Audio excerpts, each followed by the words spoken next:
ಕುಣಿಗಲ್ ತಾಲೂಕು ಹುಲಿಯೂರು ದುರ್ಗ ಹೋಬಳಿಯ ಬೆಡಚಕಲ್ಲು ಗ್ರಾಮದ ಉದ್ಭವ ವೆಂಕಟೇಶ್ವರ ಸ್ವಾಮಿ ದೇವಸ್ಥಾನದಲ್ಲಿ ಶ್ರದ್ಧಾಭಕ್ತಿಯಿಂದ ವೈಕುಂಠ ಏಕಾದಶಿಯನ್ನು ಆಚರಿಸಲಾಯಿತು.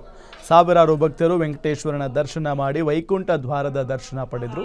ಅರ್ಚಕರಾದ ಜಂಬು ನಾಗರಾಜ್ ನೇತೃತ್ವದಲ್ಲಿ ಪೂಜಾ ಕಾರ್ಯಕ್ರಮ ನೆರವೇರಿಸಲಾಯಿತು. ಗ್ರಾಮದ ಮುಖ್ಯಸ್ಥರಾದ ಡಾಕ್ಟರ್ ರವಿ, ಗ್ರಾಮ ಪಂಚಾಯಿತಿ ಸದಸ್ಯ ಬಿಟಿ ವೆಂಕಟೇಶ್ ಸೇರಿದಂತೆ ಹಲವು ಮುಖಂಡರು ಹಾಗೂ ಪತ್ರಕರ್ತ ರವಿ ನಾರಾಯಣ್ ರವರ ಟ್ರಸ್ಟ್ ವತಿಯಿಂದ ಸಾವಿರಾರು ಭಕ್ತರಿಗೆ ಲಡ್ಡು ಪ್ರಸಾದ ವ್ಯವಸ್ಥೆ ಮಾಡಲಾಗಿತ್ತು.